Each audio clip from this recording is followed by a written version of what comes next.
اللہ تعالی وبرکاتہ۔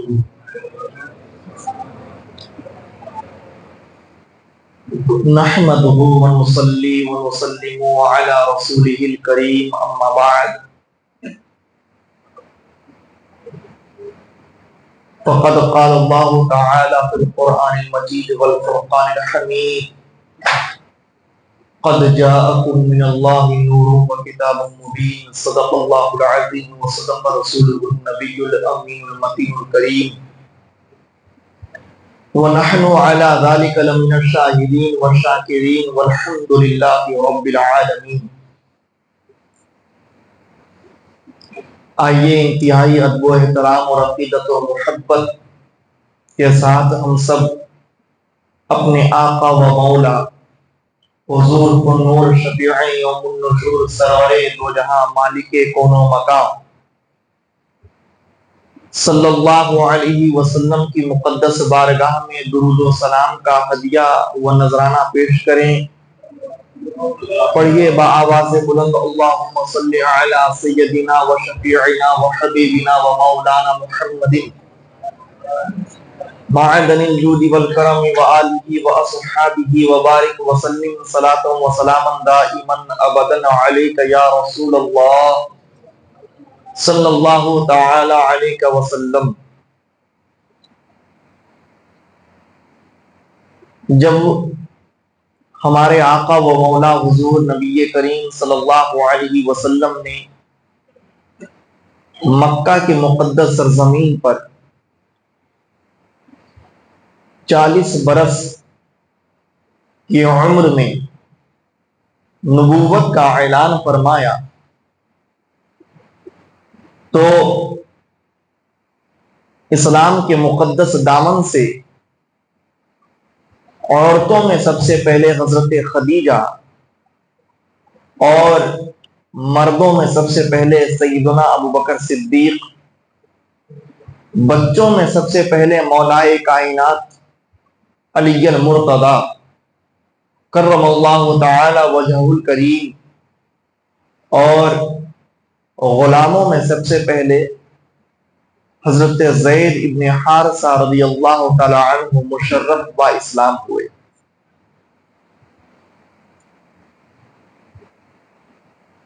اور حضرت ابوبکر صدیق رضی اللہ تعالی عنہ کے تبلیغ اسلام کی وجہ سے مکہ کے نیک طبیعت اور نیک فطرت لوگوں میں حضرت عبد الرحمن ابن عوف، حضرت ابو عبیدہ ابن جراح، حضرت عبداللہ ابن مسعود، حضرت حنظلہ رضی اللہ تعالی عنہ مشرف با اسلام ہوئے۔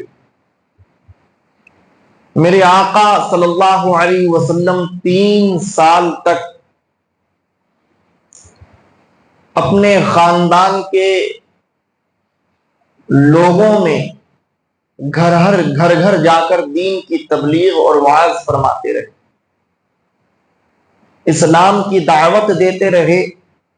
قرآن میں رب تعالی نے فرمایا وَأَنذِرْ عَشِيرَتَكَ الْأَقْرَبِينَ، اے محبوب آپ اپنے خاندان کے قریبی افراد کو رب تعالی کے عذاب نار سے ڈرائیے۔ تو میرے مصطفیٰ 3 سالوں تک رب تعالی کے حکم کو مکہ کے ایک ایک گھر میں خاموشی کے ساتھ اور انتہائی پرسکون ہو کر اطمینان بخش انداز میں دین کی طرف بلاتے رہے اور توحید کا نعرہ بلند فرماتے رہے۔ پھر 3 برس کے بعد اللہ نے قرآن میں فرمایا فَاصْدَعْ بِمَا تُؤْمَرُ، اے محبوب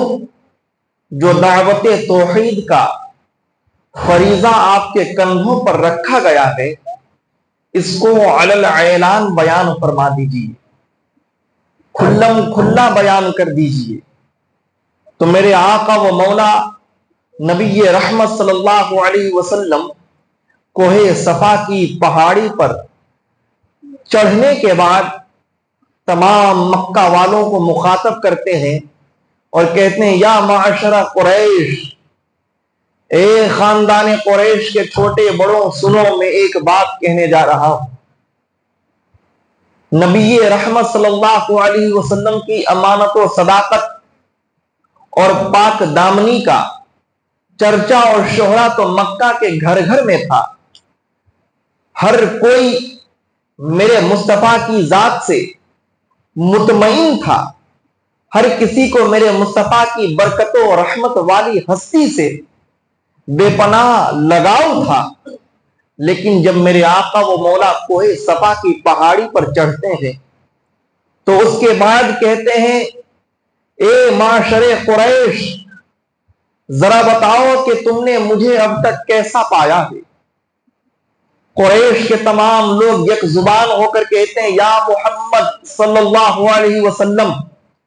ہم نے آپ کو اپنی زندگی میں ہمیشہ سچا اور امانت دار پایا ہے۔ خدا کی قسم آپ سے زیادہ صدق و صفا کا پیکر ہم نے اپنی ماتھے کی آنکھوں سے نہیں دیکھا۔ میرے آقا صلی اللہ علیہ وسلم نے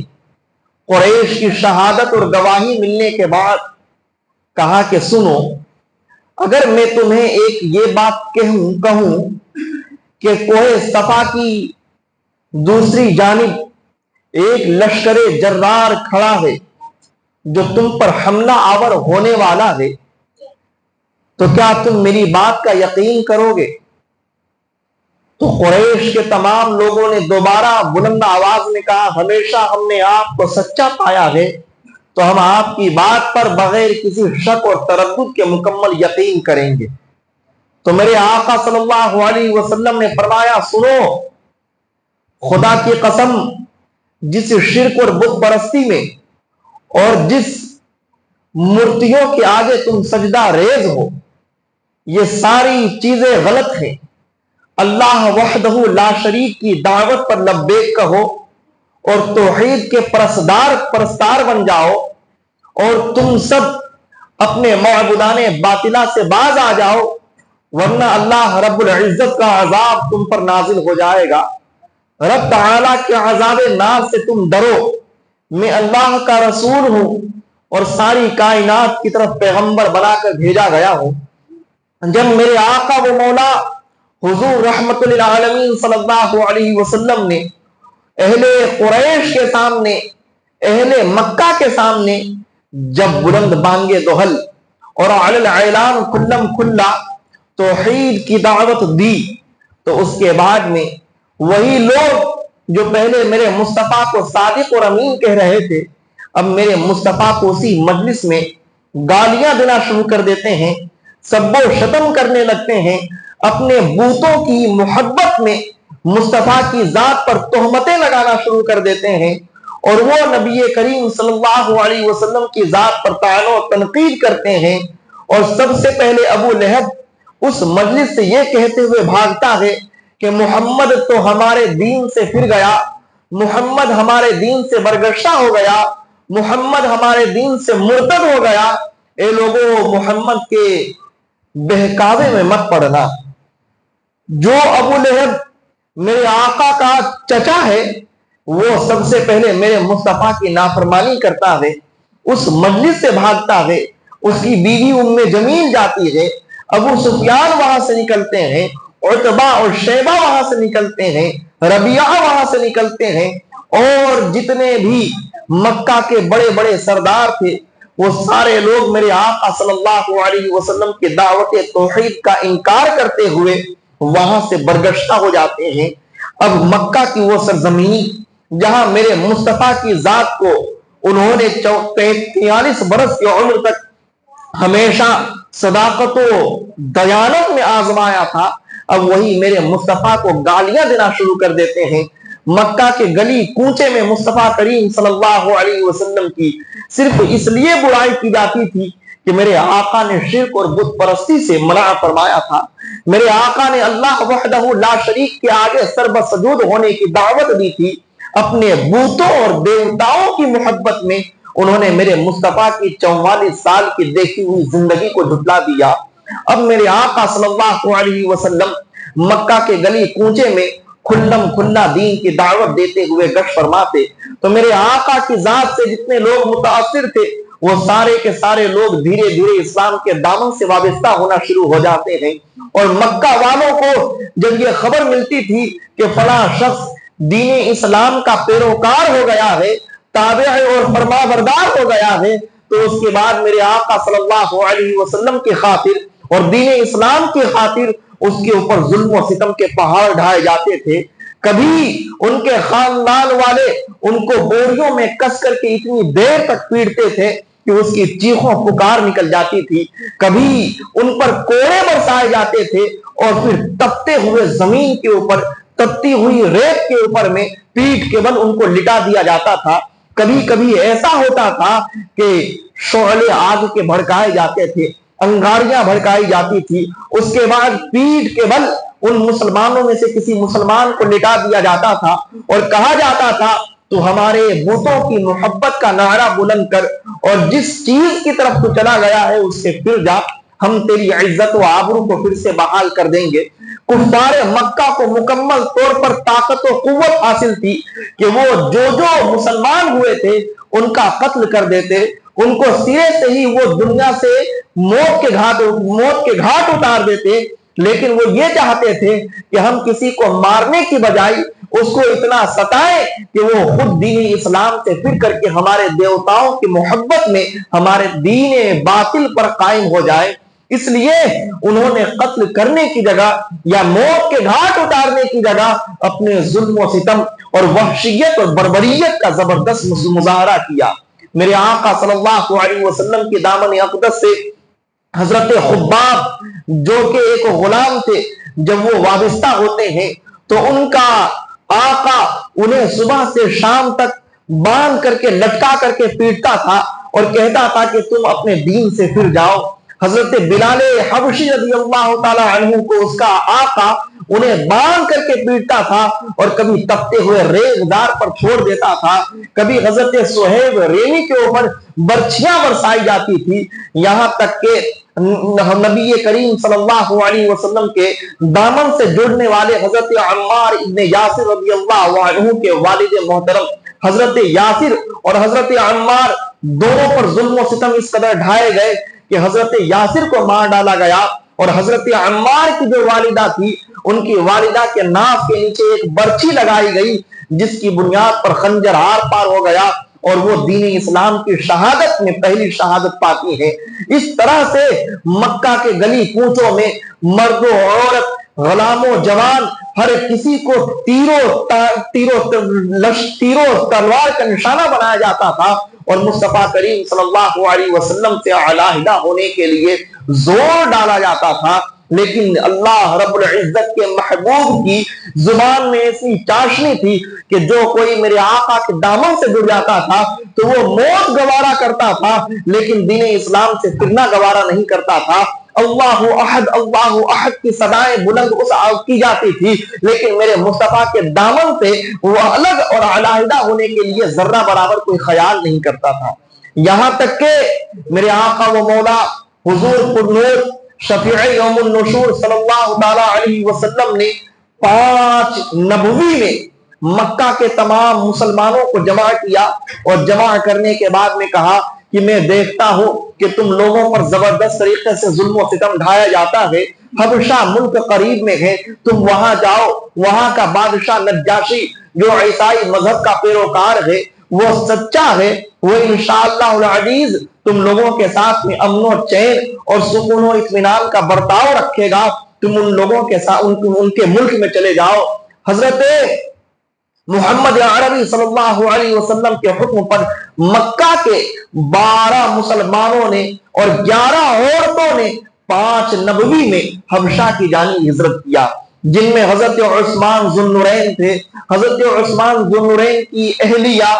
شہزادی رسول حضرت رقیہ رضی اللہ عنہا تھی، جس کے اندر حضرت ام سلمہ تھی، حضرت ابو سلمہ تھے، اور بہت بڑے بڑے صحابی رسول تھے۔ حضرت عبداللہ ابن مسعود بھی ان بزرگوں میں شامل ہیں۔ وہ سن 5 نبوی میں ملک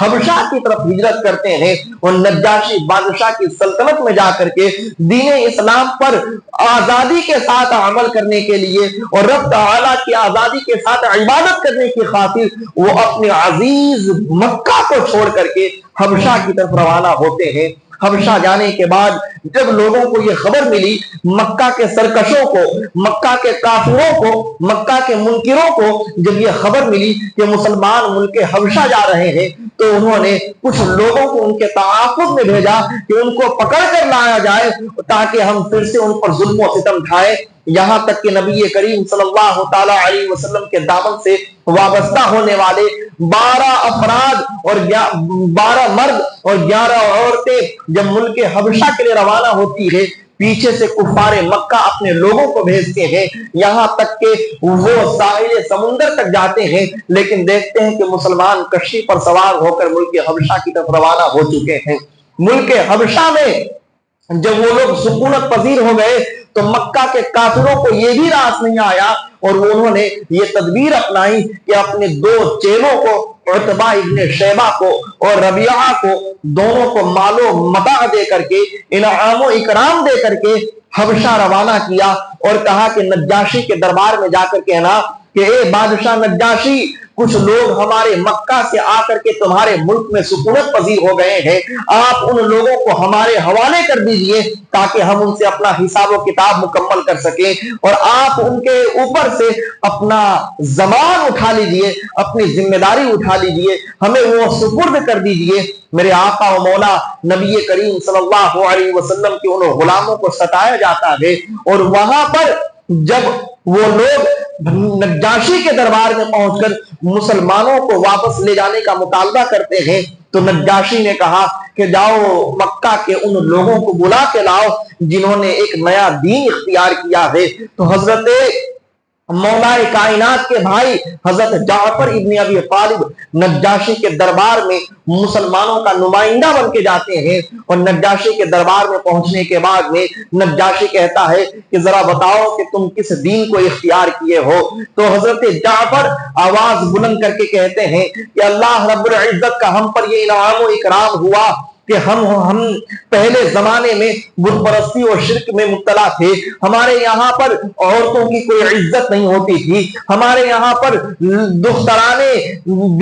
بناتے حوا کو قتل کر دیا جاتا تھا، یہاں تک کہ بچیوں کو زندہ درگور کر دیا جاتا تھا، ہمارے ملک میں چوری اور ڈکیتی کی جاتی تھی، رہزنی کی جاتی تھی، ڈاکہ ڈالا جاتا تھا، دوسرے کے مال کو ہڑپ لیا جاتا تھا، اس قدر برائیاں تھی کہ ان برائیوں کا تذکرہ نہیں کیا جا سکتا ہے، لیکن اللہ رب العزت کا ہم پر احسان ہوا کہ ہم ہی میں سے ایک انتہائی شریف النسب، انتہائی اعلیٰ حسب و نسب والے، اعلیٰ خاندان والے حضرت محمد ابن عبداللہ ابن عبد المطلب پیدا ہوئے، جن کو اللہ رب العزت نے رسول بنا کر ہم نے مبعوث کیا، جنہوں نے ہمیں توحید کی طرف راستہ دیا، جنہوں نے ہمیں ایک اللہ رب العزت کی پرستش کا حکم دیا، جنہوں نے ہمیں معبود برحق کے دامن سے جڑا، اور جنہوں نے قرآن کی آیتیں پڑھ کر جب ہمیں سنائی تو اللہ رب العزت نے ہمارے دلوں سے کفر و شرک کے زنگ کو مٹا کر اسلام کے نور کو بھر دیا ہے، اور اس اسلام کے اجالے میں آنے کے بعد میں ہم کفر و شرک کی ظلمتوں کی طرف پلٹنا نہیں چاہتے تھے،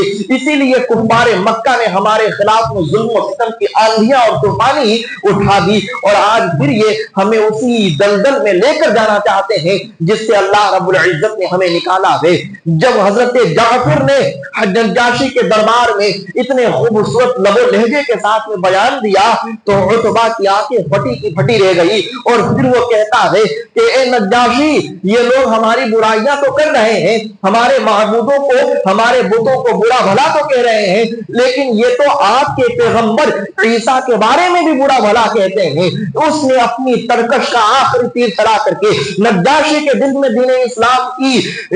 دل اسلام کی طرف سے بغض و عناد پیدا کرنے کی کوشش کی تو نجاشی نے کہا بتاؤ ہمارے پیغمبر عیسیٰ کے بارے میں تمہارا کیا نظریہ ہے؟ تو نجاشی کے دربار میں حضرت جعفر رضی اللہ تعالی عنہ نے سورہ مریم کی آیتیں پڑھ کر سنائی تو سورہ مریم کی آیتوں کو سننے کے بعد میں عیسیٰ علیہ السلام کے تعلق سے میرے محمد صلی اللہ علیہ وسلم کی بشارتیں اور پیغام سننے کے بعد میں نجاشی کو ایسا سرور ملا کہ اس نے کہا خدا کی قسم جو قرآن کی آیتیں تم پڑھ رہے ہو یہ تو ہماری انجیل کی آیتوں کے مطابق ہے. ہم نے انجیل میں یہی پڑھا ہے کہ عیسیٰ علیہ السلام اللہ کے بندے ہیں, اللہ نے ان کو رسول بنا کر کے بھیجا اور بغیر باپ کے حضرت مریم کے شکم سے اپنی نشانی بنا کر کے پیدا کیا ہے. ہمارا یہی عقیدہ ہے اور قرآن بھی یہی کہتا ہے کہ حضرت عیسیٰ علیہ السلام اللہ کے بندے ہیں اور اللہ کے رسول ہیں اور حضرت مریم کے شکم سے بن باپ کے اللہ کی نشانی بن کر کے وہ دنیا میں تشریف لائے.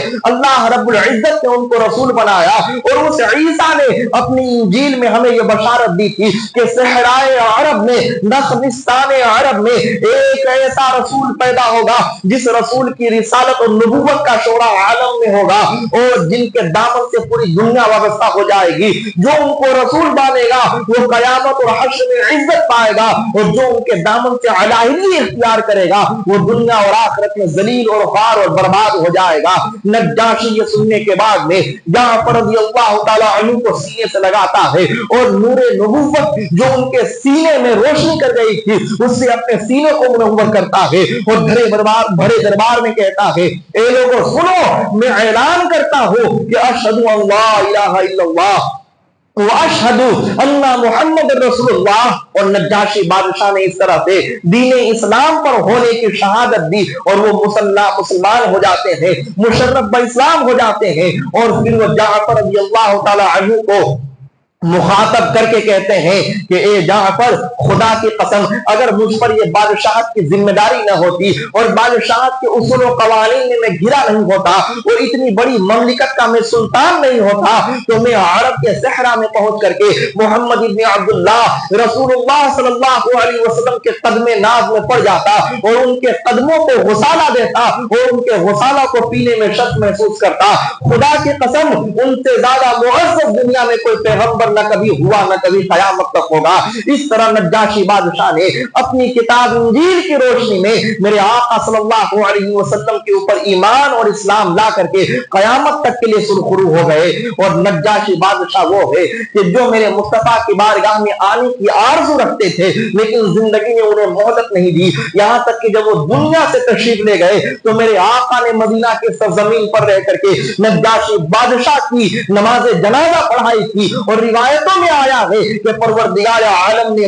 مدینہ شریف سے لے کر کے نجاشی بادشاہ کی لاشا تک کی تمام مسافتوں کو مصطفیٰ کے لیے سمیٹ دیا تھا اور میرے مصطفیٰ مدینے میں رہ کر کے نجاشی بادشاہ کے جسد کو دیکھ کر کے نماز جنازہ پڑھا رہے تھے. یہ نجاشی بادشاہ وہ ہے جو میرے مصطفیٰ کے دامن سے غائبانہ طور پر جڑتے ہیں, مشرف باسلام ہو جاتے ہیں اور وہ ان کفاروں کو ان مرتدوں کو دھتکار کر کے اپنے دیش سے باہر نکالتے ہیں, اپنے وطن سے باہر نکالتے ہیں. اور جعفر کی طرف اشارہ کرتے ہوئے کہتے ہیں خدا کی قسم میرے ملک میں جتنے بھی اہل ایمان اور اہل اسلام آئیں گے ان سب کا میں استقبال کروں گا اور میرے ملک میں اہل ایمان کے لیے اہل اسلام کے لیے مکمل طور پر مکمل انتظام و انصرام کیا جائے. جب اس کے دربار کے کچھ نصرانیوں نے کچھ عیسائیوں نے نجاشی کے دل کو بدلتے ہوئے دیکھا تو انہوں نے نجاشی بادشاہ کی طرف آنکھیں بڑی بڑی کر کے دیکھی تو نجاشی بادشاہ نے ایک دم جوشیلے انداز میں کہا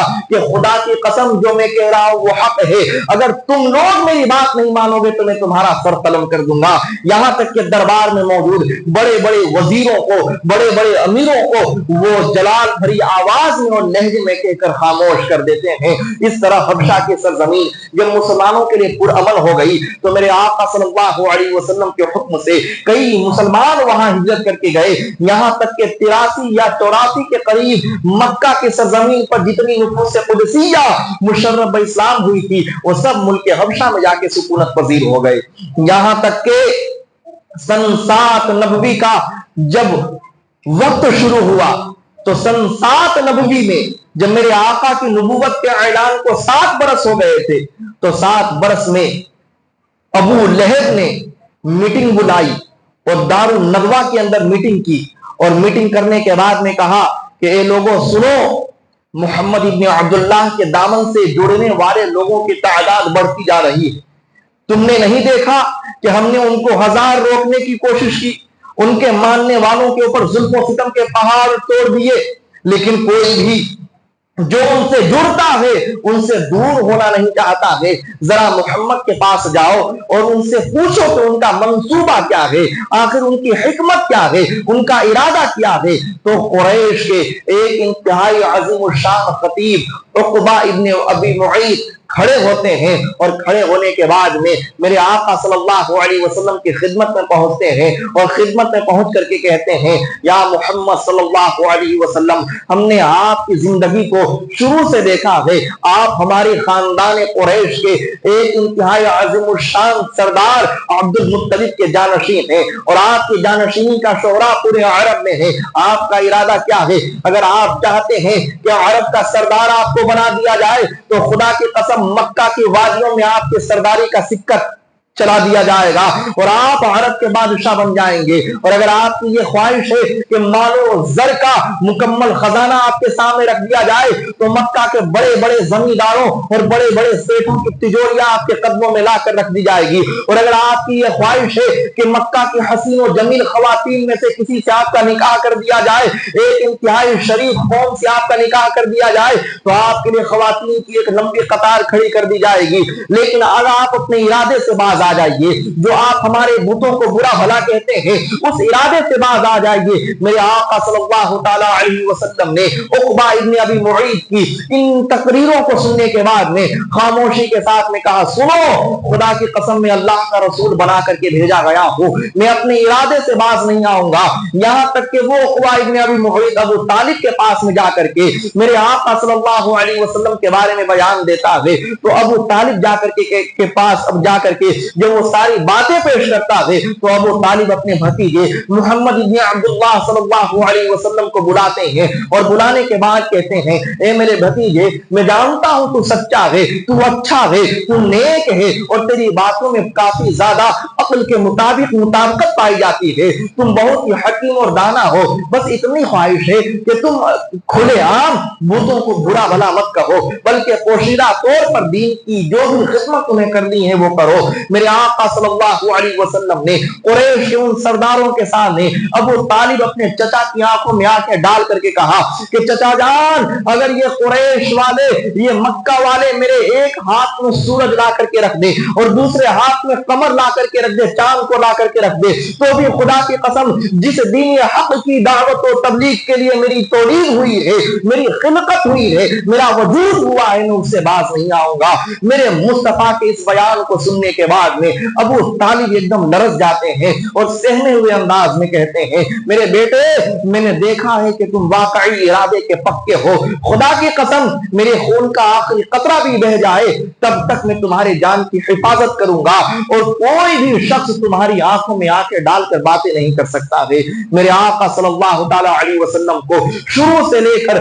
ابو طالب نے اپنی پناہ میں رکھا، جس کی بنیاد پر کفار مکہ میرے آقا کی طرف آنکھیں سے آنکھیں اٹھا کر نہیں دیکھتے تھے، لیکن پھر بھی کوشش کرتے تھے کہ چوری چپ کے میرے آقا کو اذیتیں پہنچائے، تکلیفیں پہنچائے۔ میرے آقا صلی اللہ علیہ وسلم جب خانہ کعبہ میں نماز پڑھ رہے ہوتے تھے تو کفار قریش کے لونڈے وہاں پر بیٹھ کر کے کبھی میرے آقا کو دیوانہ کہتے تھے، کبھی پاگل کہتے تھے، کبھی ساحر کہتے تھے، جادوگر کہتے تھے، کبھی مجنون کہتے تھے، اور حضور کریم صلی اللہ علیہ وسلم عبادت میں مشغول ہوتے، قرآن کریم کی آیتیں پڑھتے، ان آیتوں کو سننے کے لیے مکہ کے تمام لوگ جمع ہو جاتے تھے۔ اسی درمیان میں ان کفار کے لونڈوں میں سے کسی کو کہا جاتا تھا کہ تم جاؤ اور فلاں جگہ پر ایک اونٹنی ذبح کی گئی ہے، اس کی اوجڑی لا کر کے، اور کسی روایتوں میں یہ آیا ہے کہ فلاں جگہ پر اونٹنی نے اپنا بچہ جنا ہے، تم اس کا معدہ لا کر کے مصطفیٰ کریم صلی اللہ علیہ وسلم کی پشت پر رکھ دو۔ تو ان میں سے کوئی طاقتور جوان اٹھتا اور کہتا کہ میں یہ کام کر کے دکھاؤں گا، اور وہ میرے مصطفیٰ کریم صلی اللہ علیہ وسلم پر اونٹ کی بچہ دانی اور اوجڑی لا کر کے رکھ دیتا تھا، اور میرے مصطفیٰ نماز کی حالت میں ہوتے تھے۔ میرے مصطفیٰ کو گندگی اور نجاستوں رکاوٹوں کو ڈال کر کے میرے مصطفیٰ کو ذلیل کرنے کی کوششیں کی جاتی تھی، لیکن جس کو رب معزز کر دے اسے دنیا والے کیا اس کی عزت لے سکتے ہیں۔ میرے آقا صلی اللہ علیہ وسلم نماز میں مشغول ہوتے تھے، اور میرے آقا صلی اللہ علیہ وسلم جب راستے سے گزرتے تھے تو گزرتے ہوئے انہیں تکلیفیں پہنچائی جاتی تھی، یہاں تک کہ سات نبوی کا جب وقت آیا تو ابو طالب جب نبی کریم صلی اللہ علیہ وسلم کو اپنی پناہ میں لے چکے تھے تو تمام مکہ والے سردار جمع ہو کے ابو طالب کو کہتے ہیں، اے ابو طالب آپ اپنے بھتیجے کو باز رکھیے ورنہ ہم آپ کا بائیکاٹ کر دیں گے، اور مکہ کے اندر ہم یہ قانون بنا دیں گے کہ آپ کے خاندان بنو ہاشم کے ساتھ میں نہ تو کوئی خرید و فروخت کرے گا، نہ کوئی مول بھاؤ کرے گا، نہ اپنا ساز و سامان آپ کو دے گا، اور نہ کوئی آپ کے خاندان میں رشتہ اور بیاہ کرے گا، اپنی بیٹیاں دے گا یا کسی لڑکے کے ساتھ میں اپنی شادی کرے گا۔ اس طرح سے خاندان کے لیے ہم 3 قانون بنا دیں گے۔ میرے آقا صلی اللہ علیہ وسلم کو ابو طالب پہلے ہی سمجھا چکے تھے، لیکن میرے آقا کے پختہ ارادے کو دیکھنے کے بعد میں ابو طالب نے کہا، سنو خدا کی قسم مرتے دم تک میں اپنے بھتیجے کو اپنے سے دور نہیں کر سکتا ہوں، میرے خون کا آخری قطرہ بھی ان کی حفاظت کرتا رہے گا، لیکن ان پر ایک گزند بھی میں تمہیں پہنچانے کی اجازت نہیں دوں گا۔ میرے آقا صلی اللہ تعالی علیہ وسلم ابو طالب کی حفاظت و نصرت کی وجہ سے کفار مکہ کے شر و فساد سے محفوظ رہتے ہیں، اور ابو طالب نے جب دیکھا کہ ان کا بائیکاٹ کیا گیا ہے اور سوشل ان پر پابندی لگائی گئی ہے، سماجک پرتیبندھ قائم کر دیا گیا ہے، تو اس کے بعد میں وہ اپنی ایک گھاٹی میں، جس گھاٹی کو شاید ابی طالب کہا جاتا ہے، اس گھاٹی میں جاتے ہیں جو چاروں طرف سے پہاڑوں سے گھرا ہوا تھا، اس بیچ میں جا کر کے آپ اپنے خاندان کے تمام لوگوں کے ساتھ مقیم ہو جاتے ہیں۔ 3 برس تک میرے آقا صلی اللہ علیہ وسلم کی محبت و الفت میں ابو طالب اور خاندان بنو ہاشم کے بچے نے مصیبتیں برداشت کی، الفتیں برداشت کی، یہاں تک کہ پتوں کو پگھلا کر کے کھانے کی نوبت آ گئی، چمڑوں کو پگھلا کر کے وہ لوگ اپنا کھانا نہیں بناتے تھے، اور ان کے پاس روٹی کا ایک دانہ نہیں ہوتا تھا، بچے بھوک کے مارے بلکتے تھے، پیاس کی شدت کے مارے بلکتے تھے، لیکن ان کفار قریش نے گھاٹی کے چاروں طرف اپنے چور اچکے اور موالیوں کا پہرا لگا رکھا تھا تاکہ دانا دانا اور پانی پانی ان کو ملنے نہ پائے۔ لیکن میرے آقا صلی اللہ علیہ وسلم کے ساتھ میں خاندان بنو ہاشم کا ایک ایک فرد صبر و استقامت کا پیکر بن کر کے 3 سال تک محاصرہ اور قید و بند کی زندگی گزارتا ہے۔ اس کے بعد میں 3 سال کے بعد میں خاندان بنو ہاشم کے علاوہ قریش کے کچھ لوگوں کو بہت ہی زیادہ جوش آ جاتا ہے، ان کی حمیت پھڑپڑانے لگتی ہے، ان کے دل میں غیرت پیدا ہو جاتی ہے، اور وہ مکہ کی سرزمین پر آ کر حرم کعبہ میں جا کر کے کہتے ہیں کہ سنو میں یہ پسند نہیں کرتا ہوں کہ کوئی خاندان بنو ہاشم کا بچہ بھوکا اور پیاسا رہے اور ہم ہمارے بچوں کو شکم سیر ہو کر کھانا کھلائے، یہ کہاں کا انصاف ہے، یہ کیسی انسانیت ہے۔ خاندان بنو ہاشم کے پاس جب یہ اعلان اور تقریر کی جاتی ہے تو بہت سارے لوگ ابو طالب کی محبت میں جمع ہو جاتے ہیں اور نبی کریم صلی اللہ تعالی علیہ وسلم کی محبت میں اکٹھا ہو جاتے ہیں۔ اگرچہ وہ کفر پر تھے لیکن میرے مصطفیٰ کی پاک دامنی سے تو متاثر تھے، انہوں نے میری مصطفیٰ کی صداقت و امانت کی گھڑیاں تو دیکھی تھی، اس لیے وہ محبت میں جمع ہو جاتے ہیں، اور اس کے بعد میں کہتے ہیں سنو ہم ابو طالب کا محاصرہ اٹھاتے ہیں۔ میرے آقا صلی اللہ علیہ وسلم کا 3 سال کا محاصرہ 10 سن نبوی میں جا کر کے ختم ہوتا ہے، اور ختم ہونے کے بعد میں اس گھاٹی سے نکل کر کے پورا خاندان بنو ہاشم پھر سے مکہ کی وادی میں داخل ہوتا ہے، مکہ کے محلات میں داخل ہوتا ہے، اور داخل ہونے کے بعد میں بہت ہی خوبصورت زبردست انتظام و انصرام کیا جاتا ہے، لیکن ابو طالب کو کمزوریوں نے گھیر رکھا تھا اور ان پر رقاہت طاری ہو گئی تھی، زور طاری ہو گئی تھی۔ جیسے ہی وہ محاصرہ ختم ہوتا ہے مکہ کے محلوں میں پہنچتے ہیں، پہنچنے کے کچھ ہی دنوں کے بعد میں ابو طالب دنیا سے تشریف لے جاتے ہیں، ان کا انتقال ہو جاتا ہے۔ انتقال کے وقت میں میرے آقا و مولا ابو طالب کے سرہانے کھڑے ہو کر کہتے تھے، اے ابو طالب میرے چچا جان، آپ ایمان ایمان قبول کر لیجئے, ایک بار میرا کلمہ پڑھ لیجئے, خدا کی قسم قیامت کے دن میں آپ کی شفاعت کروں گا اور میں آپ کے لیے دعائیں کروں گا. آپ ایک مرتبہ کہہ دیجئے اشہد ان لا الہ الا اللہ, ایک مرتبہ اللہ وحدہ لا شریک کے لیے ایمان لے آئیے اور اس کی توحید کے علم بردار ہو جائیے, اور آپ معبود باطلہ سے اور جتنے اصنام باطلہ ہیں ان تمام سے براءت کا اظہار کر دیجئے. خدا کی قسم قیامت میں اس وقت تک محمد جنت میں نہیں جائے گا جب تک کہ آپ کی شفاعت نہ کراتے. میرے آقا نے بار بار کہا لیکن ابو طالب دنیا سے جا رہے ہیں, ان کے سرہانے ابو لہب کھڑا ہے جو بار بار کہہ رہا ہے نہیں بھائی جان ابو طالب, آپ محمد کی باتوں میں مت آئیے گا, آپ اپنے دین پر قائم رہیے گا, آپ اسی مذہب پر قائم رہیے گا جو ہمارے خاندان کا باپ داداؤں کا مذہب ہے, اس بت پرستی کو مت چھوڑیے گا تاکہ ہمارے بتوں کی ناراضگی آپ کو نہ ملے. یہ کہتے رہے یہاں تک کہ ابو طالب کی روح پرواز کر جاتی ہے لیکن وہ دین کا کلمہ پڑھنے سے محروم رہ جاتے ہیں. اس کے بعد رب تعالیٰ کی بارگاہ میں مسلسل میرے آقا دعا کرتے رہتے ہیں, اپنے چچا کے لیے استغفار کرتے رہتے ہیں, یہاں تک کہ رب تعالیٰ میرے محبوب پر یہ وحی نازل کرتا ہے اے میرے محبوب آپ کے ذمے تو صرف دین اسلام کو پہنچا دینا ہے, باقی دین اسلام کو دلوں میں اتارنا میرے اوپر ہے. جس نے ایمان قبول کیا اس میں میری حکمت شامل ہے اور جو اس دولت ایمان سے محروم رہا اس میں بھی میری حکمت شامل ہے. اس لیے کسی کافر کے لیے, کسی مرتد کے لیے, کسی مشرک کے لیے آپ کو دعا کرنے کی اجازت نہیں ہے. میرے آقا صلی اللہ علیہ وسلم نے اللہ رب العزت کے اس حکم کے آنے کے بعد میں اپنے چچا ابو طالب کے لیے توبہ اور استغفار کرنا بند کر دیا. اس کے بعد میں میرے آقا صلی اللہ علیہ وسلم کی شریک حیات زوجہ پاک حضرت خدیجہ الکبریٰ رضی اللہ عنہا 65 برس کی عمر میں ابو طالب کے جانے کے 3 ہی روز کے بعد میں دنیا سے تشریف لے جاتی ہے. جس ابو طالب نے اور جس خدیجہ الکبریٰ نے اپنی زندگی کا مال و زر, تن من دھن, اپنا پورا خاندان, اپنی زندگی کا ایک ایک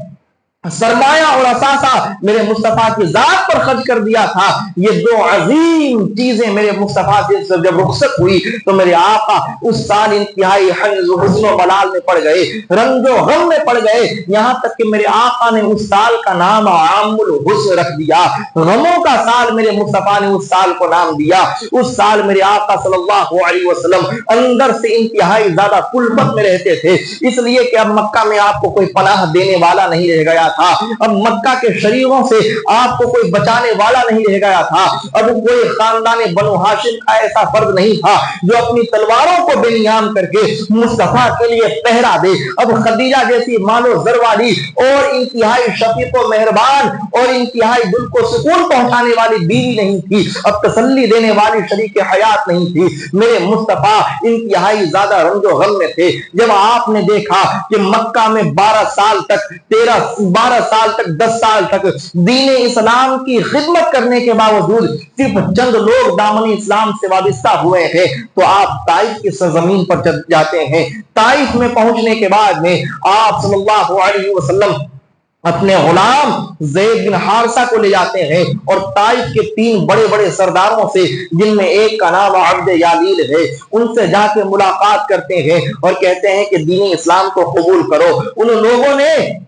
میرے آقا صلی اللہ علیہ وسلم سے بغض و عناد کا اظہار کیا اور میرے آقا صلی اللہ علیہ وسلم کو انتہائی برا بھلا کہہ کر کے اور گالیاں دے کر کے اپنے گھر سے روانہ کیا, یہاں تک کہ طائف کے بچوں کو اور گنڈوں کو ان کے پیچھے لگا دیا اور لگانے کے بعد میں کہا کہ میرے محبوب صلی اللہ علیہ وسلم کے بارے میں کہہ دیا کہ تم ان پر پتھر برساؤ. میرے آقا صلی اللہ علیہ وسلم پر طائف کے بازار میں پتھر برسائے جاتے تھے. میرے آقا صلی اللہ علیہ وسلم پر طائف کے بازار میں بہت ہی برا برتاؤ کیا گیا, یہاں تک کہ مصطفیٰ سر سے لے کر پیر تک زخمی ہو گئے, لہو لہان ہو گئے. حضرت زید بن حارثہ کہتے ہیں کتنی مرتبہ آقا بے ہوش ہو کر کے غش کھا کر کے زمین پر گرے, میں سہارا دیتا تھا, میں بھی زخمی ہو جاتا, لیکن اس کے باوجود میرے مصطفیٰ کو میں مکمل سہارا دینے کی کوشش کرتا. جب آپ طائف کے محل سے باہر نکلتے ہیں, طائف کی وادیوں سے باہر نکلتے ہیں, حضرت جبرائیل آپ کے پاس اترتے ہیں, کہتے ہیں اللہ رب العزت آپ کو دیکھ رہا ہے, اے میرے آقا و مولا مجھے خدائے ذوالجلال نے بھیجا ہے اور کہا ہے جاؤ میرے محبوب کی مرضی دریافت کرو, اگر میرا محبوب جو حکم دے جبرائیل آج تمہیں وہ کرنا ہے. حضرت جبرائیل دست بستہ کھڑے ہو کر کہتے ہیں یا رحمت اللہ عالمین آپ ایک حکم فرمائیے, خدا کی قسم مکہ کو نکال زمین سے اکھیڑ کر کے واپس دھسا دیا جائے گا اور مکہ کا نام و نشان صفحہ ہستی سے مٹا دیا جائے گا. آپ ایک حکم فرمائیے, عذاب کی یہ فرشتے چاروں طرف کھڑے ہیں, آپ کی ایک نگاہ کے منتظر ہیں, آپ کے ایک اشارے کے منتظر ہیں. میرے آقا صلی اللہ علیہ وسلم جبرائیل کو مسکراتے ہوئے جواب دیتے ہیں اے جبرائیل میں تو ساری کائنات کے لیے رحمت بنا کر بھیجا گیا ہوں, مجھے امید ہے کہ اگر یہ لوگ آج مجھے رحمت للعالمین نہیں مان رہے ہیں, آج میری پیغمبری کو نہیں مان رہے ہیں, آج میرے دعوت توحید کو قبول نہیں کر رہے ہیں, تو آنے والے زمانے میں انہی کی نسلوں میں کچھ لوگ ایسے پیدا ہوں گے جن کو اللہ رب العزت مشرف با اسلام کرے گا, ان کی ذریتوں میں وہ لوگ ہوں گے جن کو اللہ تعالیٰ دین اسلام کی دولت سے مالا مال فرمائے گا. میرے آقا صلی اللہ علیہ وسلم دعائے رحمت دیتے ہوئے طائف کی سرزمین سے لوٹتے ہیں اور لوٹنے کے بعد میں سن 10 نبوی میں واقعہ معراج پیش آتا ہے. میرے آقا صلی اللہ علیہ وسلم کے دلوں کو ٹھنڈا کیا جاتا ہے. رب تعالیٰ کہتا ہے محبوب یہ فرش والے آپ کی عظمت کو نہیں جانتے ہیں, لیکن عرش پر جو آپ کی دھوم دھام ہے اس سے آپ اپنی آنکھوں سے دیکھ لیجئے. یہ فرش والے آپ کی عظمت کو نہیں پہچان رہے ہیں, لیکن عرش پر جو آپ کا سکہ ہے, عرش پر جو آپ کی حکومت ہے اس کو اپنی آنکھوں سے دیکھیے. واقعہ معراج کیا جاتا ہے. میرے آقا مکہ کی سرزمین سے نکل رہے ہیں, خدا کی قسم فرشتوں کا انجمن ہے, فرشتوں کا جھرمٹ ہے. میرے آقا اس پہ سوار ہو کر کے بیت المقدس پہنچتے ہیں. بیت المقدس سے آسمانوں کی سیر کرائی جاتی ہے. تمام انبیاء کرام جو حضرت آدم سے حضرت عیسیٰ تک تھے وہ سارے میرے مصطفیٰ کے پیچھے ہیں, آج میرے مصطفیٰ آگے ہیں, اور یہ قافلہ نبیوں کا آسمانوں تک پہنچتا ہے. آسمان کے دروازے کھولے جاتے ہیں اور یہی قافلہ عرش و کرسی تک پہنچتا ہے, یہاں تک کہ لامکہ میں میرا محبوب پہنچتے ہیں اور لامکہ میں پہنچ کر کے خدا کے جلووں سے فیضیاب ہوتے ہیں, رب تعالیٰ کا دیدار کرتے ہیں اور محبوب کو ان کا مقام و مرتبہ بتایا جاتا ہے اور کہا جاتا ہے میرے محبوب ان فرش والوں کو آپ کی عظمتوں کی کیا خبر, اگر ان لوگوں نے آپ کے ساتھ میں نازیبا حرکت کی ہے, ان طائف والوں نے آپ کو ستایا ہے, ان مکہ والوں نے آپ کو گالیاں دی ہے, ان لوگوں نے آپ کو برا بھلا کہا ہے, لیکن فرش سے عرش پر آئیے تو آپ ہی کی دھوم دھام ہے, آپ ہی کا چرچا ہے, اور یہ فرشتوں کی کروڑوں کی جماعت آپ کے اشارے ابرو کا منتظر ہے. آپ جدھر اشارہ کر دیں گے یہ زمانہ ادھر ہو جائے گا. مصطفیٰ کی عظمتوں کو دکھایا جاتا ہے. میرے آقا صلی اللہ علیہ وسلم کو یہ معراج اس لیے کرائی گئی تھی تاکہ ان کے دل کا صدمہ ہلکا کیا جائے, ان کی عظمتوں کو دکھا کر کے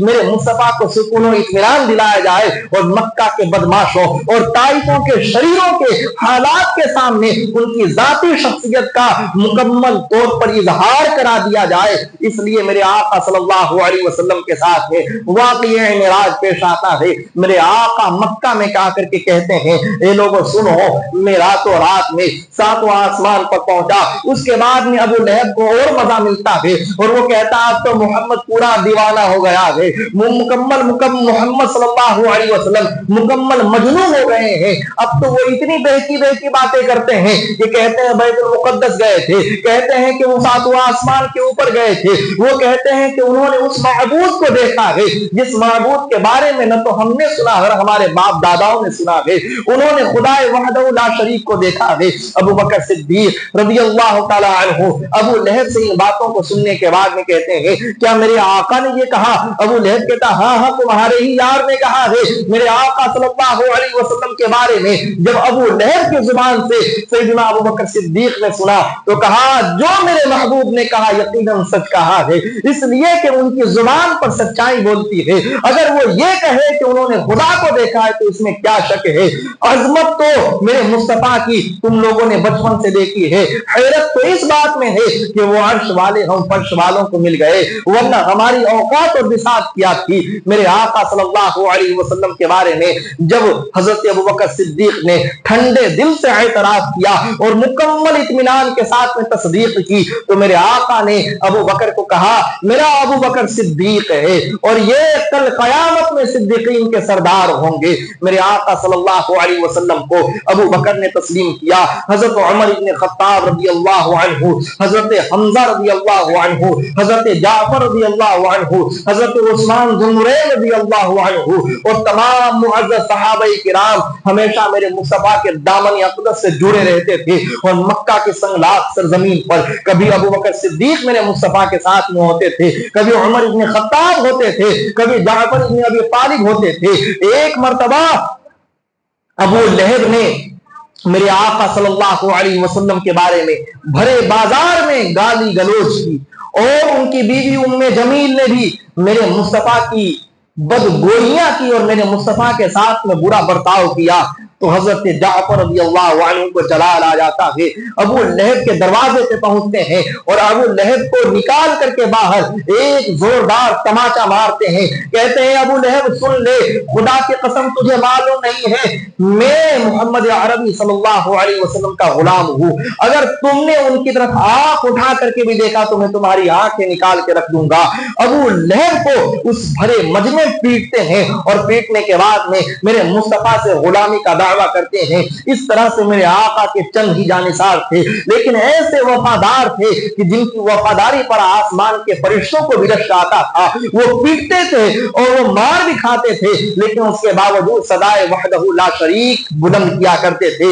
اسلام کا مزہ ان سے پوچھئے جن کے باپ داداؤں نے کفر و شرک کی زندگی گزاری ہو، جنہوں نے کفر و شرک کی نحوستیں دیکھی ہو، اس کے بعد میں ایمان و اسلام کی دولت سے سرفراز ہوئے ہوں تو ان سے پوچھئے کہ ان کو کون سی دولت ہاتھ آ گئی ہے، ان کو کون سا خزانہ مل گیا ہے اور کون سی رحمت کی کنجیاں رب تعالیٰ نے اپنے دست قدرت سے ان کے ہاتھ میں رکھ دی ہے۔ اسلام کی چاشنی، اسلام کی مٹھاس، اسلام کی حلاوتوں کو ان لوگوں نے جن کے باپ دادا کفر و شرک کے دلدل میں تھے، جن کے یہاں زندگی کی کوئی قدر نہیں تھی، جن کو اخلاق اور تہذیب و تمدن کا حال نہیں معلوم تھا، ان سے پوچھئے کہ رسول ذی وقار، نبی محتشم، سیدوں کے ابرار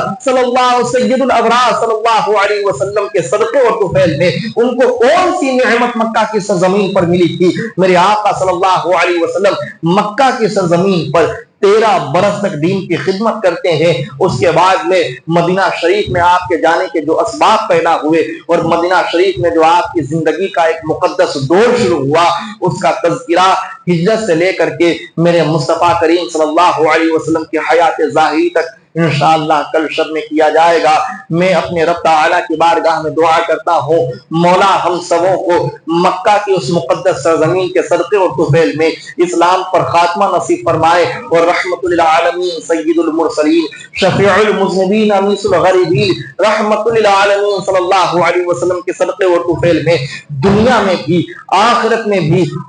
حشر میں بھی اور پل صراط پر بھی اور جنت میں بھی مصطفیٰ کی رفاقت نصیب فرمائے، ان کی معیت نصیب فرمائے اور اس رحمت والے اور اس برکت والے مصطفیٰ کی ذات کی غلامی میں پوری دنیا میں اور پوری آخرت میں ہمیشہ ہمیشہ کے لیے رکھے۔ پروردگار عالم دین اسلام کا سچا پیروکار ہمیں اور ہمارے خاندان کے ہر چھوٹے بڑوں کو تادم حیات بنا کر رکھے۔ وما علینا الا البلاغ المبین۔ السلام علیکم ورحمۃ اللہ تعالی وبرکاتہ۔